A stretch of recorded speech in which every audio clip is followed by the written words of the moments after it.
Hello everybody, Quiet Atheist here. Basically, I got online today and I saw something that really caught my attention.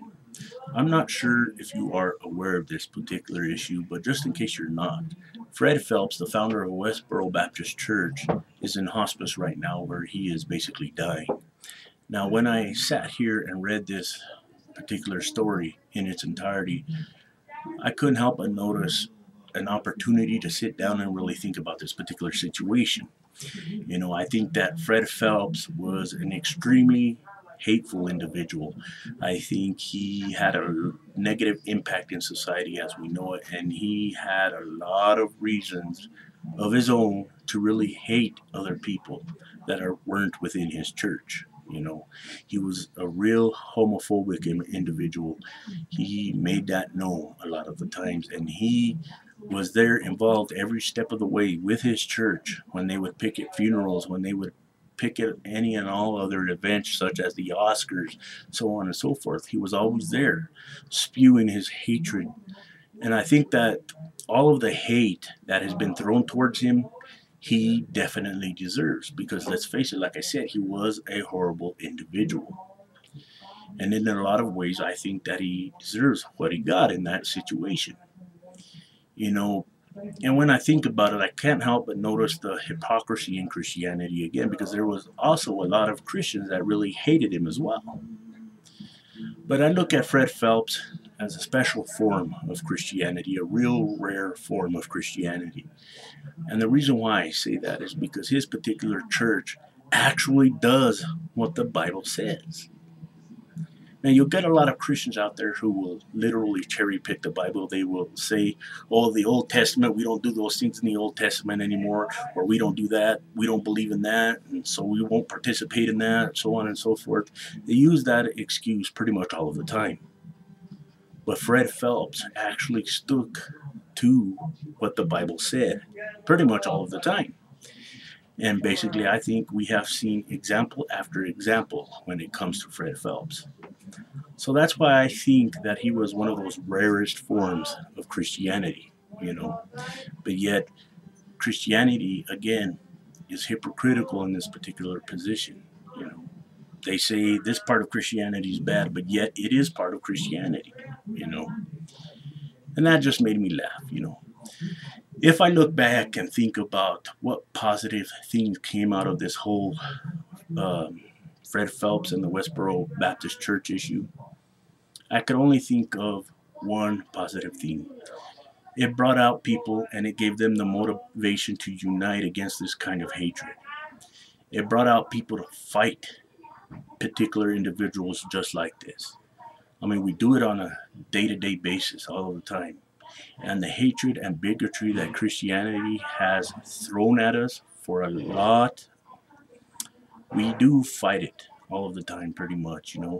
And this is basically one of those times when Fred Phelps has motivated a lot of people to really stand against him and really, really fight him for what he believes in.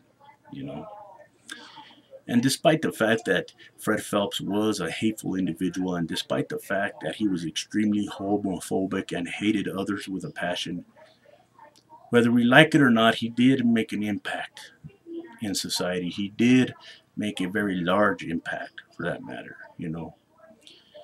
And when I think about a lot of situations, and when I think about his particular inevitable death, you know, I'm actually in a lot of ways, and I don't want to sound mean when I say this, but I'm actually in a lot of ways feel relieved of this particular issue. Because like I said before, he was a terrible individual and he treated a lot of people very badly. And I'm friends with one of the ex-members on Facebook, and she goes on to talk about how really hateful her family members were towards her and how disrespectful they really were. And I think no human being should be subjected to that kind of trouble. You know what I mean? No human being should be subjected to any kind of unfortunate situation like that. And basically, that's the whole opinion I had about this particular situation. Fred Phelps was a terrible individual, but he seemed to be motivated to stand firm in his position despite the fact that it was extremely hateful, extremely bigoted, so on and so forth. He didn't really care about society as we know it. He just wanted to implement his own brand of Christianity along with his church. And despite the fact that he's probably going to be dying and passing away, what bothers me the most about this whole situation is the fact that his particular church that he founded is going to continue on with their particular bigotry, is going to continue on with their hatred. But like I said earlier, this is going to be positive in many ways because it's just going to unite society against them, and society is going to do their best to show the Westboro Baptist Church, hey, what you're doing is wrong and it's not accepted. But we'll see how that goes on. I just wanted to share my whole opinion on this particular subject. Feel free to leave your thoughts in the comment section down below. I'd really appreciate it to see what you guys think about this particular issue. And please feel free to leave, comments, like I said, and share this video with anyone that might be interested, whether it be Facebook, Google+, Tumblr, Reddit, or wherever you guys hang out. Till next time, the Quiet Atheist is out. And remember, if you can't be good at it. Most of all, thank you for watching, and see you next video.